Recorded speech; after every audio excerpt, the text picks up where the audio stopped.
Depuis des années, on entend dire qu'il faudrait faire 100 pompes tous les jours pour transformer notre physique.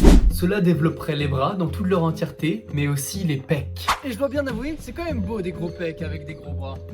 Mais j'étais pas sûr que ça fonctionne vraiment. Donc je suis allé voir sur TikTok et c'était mitigé. Certains disent que c'est un très bon moyen de se muscler et d'autres que c'est juste un bon moyen de se blesser. Faire 100 pompes tous les jours pendant un mois peut être une idée intéressante, mais cela dépend de plusieurs facteurs.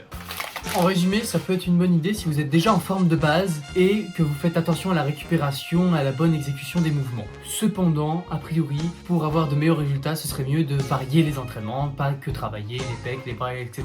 Ce qui est vrai en soi, mais notre objectif c'est de faire exploser nos pecs. Mais avec tout ça en tête, j'ai quand même décidé de me lancer ce défi le 22 décembre 2024. Oui, en pleine période de fête où l'on mange tous comme des gros sacs. Donc je vous laisse deviner comment je me sentais lorsque j'avais un maxi poulet frites supplément gratin dans le ventre et que je devais faire 10 pompes toutes les 45 secondes 10 fois. Les 3 premiers jours sont les plus durs. Tu as plus envie de manger un bol de gravier plutôt que faire tes 100 pompes. Mais au bout d'environ une semaine, tu t'habitues. Et finalement, tu te rends compte que bon, manger du gravier, c'est pas terrible. Et ce qui est bien avec ce défi, c'est comme tous les jours tu fais une performance, tu vois chaque progrès venir les uns après les autres. Comme par exemple... Hop, en 45 secondes, hop, en 40 secondes, hop, en 35 secondes, hop, ta gueule. Donc voilà, j'ai continué ce défi pendant plus d'un mois et mon physique a commencé à changer. Un peu. Donc, pour continuer dans ces lancées, à peu près un mois et demi, je suis passé à 200 pompes par jour. Mais pas tous les jours. Et oui. Car comme vous pouvez vous en douter, faire 100 pompes tous les jours, ça fatigue un peu les bras.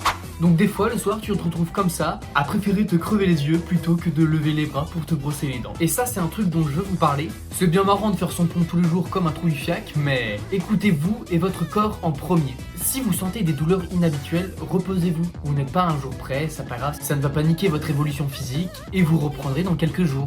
Bon, je sais ce que vous voulez, c'est le avant-après. Donc voici le avant, voilà. Et maintenant le après. Donc effectivement, on constate qu'il y a eu une petite évolution. Les bras sont un peu plus développés, j'ai un peu plus de pecs et je suis un peu plus dessiné, plus sec. Pourquoi? Eh bien pour moi, parce que c'est l'un des plus gros bénéfices à faire ce défi. Il te conditionne à penser sport tous les jours. Et faire des choses difficiles tous les jours. Donc pour ma part, quand je faisais mes 100 pompes, j'étais dans un mode sport. Donc j'enchaînais soit avec une séance abdos, soit avec une séance jambes, soit même cardio. Et tout ça, ça forge votre discipline. Donc maintenant c'est toi, oui toi qui regardes cette vidéo là. Lance-toi un défi de ce type. Et peut-être que toi aussi tu deviendras si musclé que le gravier se plie devant ta volonté. Merci d'avoir regardé la vidéo. Abonnez-vous pour soutenir la chaîne, ce serait super sympa. Et moi je vous dis, allez bise!